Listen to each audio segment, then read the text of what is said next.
Jorge Martin, yang akan meninggalkan Pramac Ducati ke Aprilia tahun depan, meyakini bahwa dia adalah pembalap terbaik di MotoGP. Saat ini, meski mengakui bahwa dirinya masih harus memoles banyak hal. Setelah menjadi runner-up kejuaraan tahun lalu, di bawah Francesco Bagnaia, Martin memimpin perolehan poin 2024 untuk sebagian besar musim. Namun pertaruhan strategi yang berbuah bencana di Grand Prix Misano membuat keunggulannya terpangkas dari 26 poin menjadi 7 saja. Dalam wawancara dengan DAZN sebelum putaran Misano akhir pekan lalu, Martin ditanya siapa yang menurutnya adalah pembalap terbaik di grid saat ini. Saat ini, mungkin tampak sombong, tapi saya pikir saya adalah pembalap terbaik saat ini. Saya harus memoles berbagai hal. Bekerja dan berkembang, itu adalah sesuatu yang tidak bisa saya hentikan. Karena kalau tidak, pada akhirnya, dalam waktu setengah tahun Anda akan turun dari posisi pertama ke posisi ke-8. Tetapi saya rasa, saya yang tercepat di antara yang lain, dan angka-angka menunjukkannya, bukan hanya saya yang mengatakannya, kata Martin kepada DAZN. Managing Director Yamaha Motor Racing, Lin Jarvis mengumumkan akan pensiun dari keikutsertaannya di MotoGP. Meski demikian, Lin Jarvis nantinya tetap akan memegang peranan penting di Yamaha. Setelah 25 tahun berkecimpung di tim pabrikan Yamaha MotoGP, Lin Jarvis memutuskan sudah saatnya bagi dirinya untuk pensiun. Selama dirinya menjabat, Yamaha juga berhasil meraih beberapa kali gelar juara dunia MotoGP. Pengganti dirinya juga sudah diumumkan belum lama ini. Lin Jarvis akan digantikan oleh Paolo Pavesio, yang saat ini menjabat sebagai Head of Marketing and Communications Yamaha Europe. Bagus jika Paolo Pavesio akan mengambil alih tanggung jawab pada Januari 2025. Meski demikian, saya akan tetap aktif di masa depan. Meskipun saya tidak lagi di lapangan saat balapan berlangsung, saya akan berperan sebagai penasihat senior untuk Yamaha, ujar Lin Jarvis, dikutip dari Speedweek. Andrea Dovizioso memberikan penilaian terhadap mantan rivalnya Marc Marquez yang kini membalap untuk Ducati. Menurutnya, prioritas Marc Marquez tahun ini adalah beradaptasi dengan Ducati. Marquez harus menunggu sampai putaran MotoGP ke-12 untuk kemenangan pertamanya sejak bergabung dengan Gresini saat mendominasi akhir pekan di Aragon. Ia kemudian menang di Misano, yang berarti ia telah meraih 2 kemenangan berturut-turut. Ia terpaut 53 poin dari pemimpin klasemen Jorge Martin. Itu adalah 2 kemenangan berharga yang bisa menjadi modal bagi Marquez, yang akan pindah ke garasi tim pabrikan Ducati bersama Francesco Bagnaia musim depan. Menurut pendapat saya, dia mengerti bahwa tahun ini dia tidak bisa memperebutkan gelar dan dia memakainya sebagai persiapan untuk tahun depan, sebagai pendekatan dari sesi pertama hingga kualifikasi hingga balapan.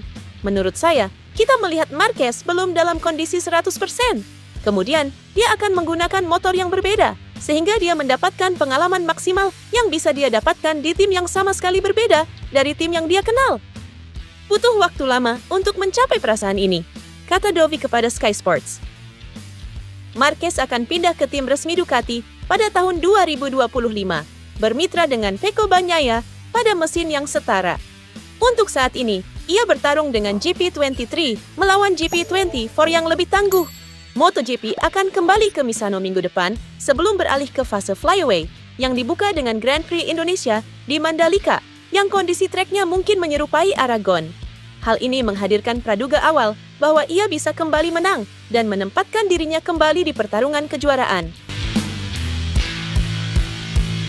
Pembalap prima Pramac Racing, Franco Morbidelli, mungkin akan jadi rider yang paling pusing jika perebutan gelar dunia antara Jorge Martin dan Pecco Bagnaia di MotoGP 2024 bakal berlangsung sampai akhir musim. Pasalnya, ia akan mengalami dilema team order. Martin, yang ada di puncak klasemen, adalah tandem Morbidelli di Pramac saat ini. Namun, Martin akan hengkang ke Aprilia Racing musim depan. Di lain sisi, Pecco Bagnaia, yang ada di peringkat kedua dan merupakan rider Ducati Lenovo Team, juga merupakan sahabat Morbidelli di VR46 Riders Academy. Fakta-fakta inilah yang akan membuat Morbidelli pusing dan serba salah. Pramac sendiri sudah pasti berharap ia mengganggu Bagnaia dan membantu Martin untuk jadi juara dunia. Apalagi belakangan ini, Morbidelli makin sering meramaikan perebutan podium. Kami harus memikirkan diri kami sendiri dan apa yang terbaik bagi Ducati, dan jelas apa yang terbaik untuk Pecco dan Jorge. Ini bakal mengecoh dalam pengambilan keputusan yang tepat. Namun, kami akan mendiskusikannya bersama dan mencoba mengambil pilihan tepat, ujar Morbidelli kepada Crash. Johann Zarco mengapresiasi upaya yang dilakukan Honda dalam tes MotoGP Misano untuk mempertajam RC213V. Di sisi lain, pembalap LCR itu menegaskan bahwa masalah motornya lebih besar daripada solusi yang diuji cobakan. Hampir bertahun-tahun, Honda berkutat dalam upaya merevitalisasi diri, namun masih belum ada tanda-tanda tunas baru. Honda memiliki masalah traksi luar biasa yang tidak akan terpecahkan hanya dengan fairing mewah yang diluncurkan pada tes Misano pada hari Senin. Masalah yang kami hadapi tidak akan selesai dengan fairing.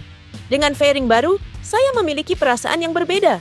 Saya rasa ini memungkinkan kami untuk membuka pikiran ke arah lain. Peningkatannya terlihat jelas di tikungan, karena motornya lebih ingin berbelok.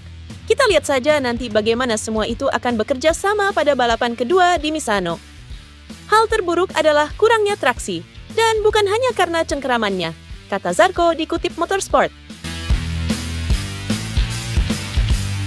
Fabio Di Giannantonio tengah berusaha keras untuk pulih dari cedera bahu yang dialaminya pada MotoGP Austria. Jika ia harus menjalani operasi, maka hal itu akan didiskusikan pada akhir tahun. Grand Prix Austria lebih krusial dari yang diperkirakan Fabio Di Giannantonio setelah kecelakaan pada latihan bebas Jumat sore membuatnya mengalami dislokasi bahu. Pembalap tim Pertamina Enduro VR46 ini terpaksa mengakhiri putaran di Red Bull Ring lebih awal dan kembali ke lintasan di Aragon 2 pekan kemudian. Hanya ada sedikit waktu untuk beristirahat karena hanya ada beberapa hari antara akhir pekan di Motorland dan balapan kandang di Misano. Saat saya melakukan pemeriksaan medis yang pertama, dokter sudah bilang bahunya harus dioperasi, kata Di Gia dikutip Paddock GP. Namun, langkah tersebut tidak langsung diambil. Di Gia memilih kembali ke lintasan pada seri GP Aragon 2 pekan kemudian dan dilanjutkan dengan GP San Marino.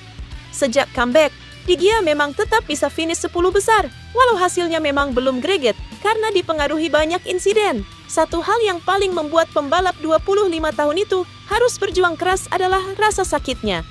Dalam 2 seri yang berlangsung secara beruntun, Di Gia menjalani setiap sesi sampai balapan utama dengan rasa sakit luar biasa.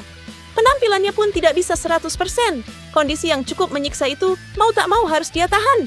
Sebab Di Gia enggan untuk naik ke meja operasi demi membetulkan dislokasi pada bahunya. Sementara ini, dia hanya ingin memulihkannya tanpa harus menghadapi pisau bedah.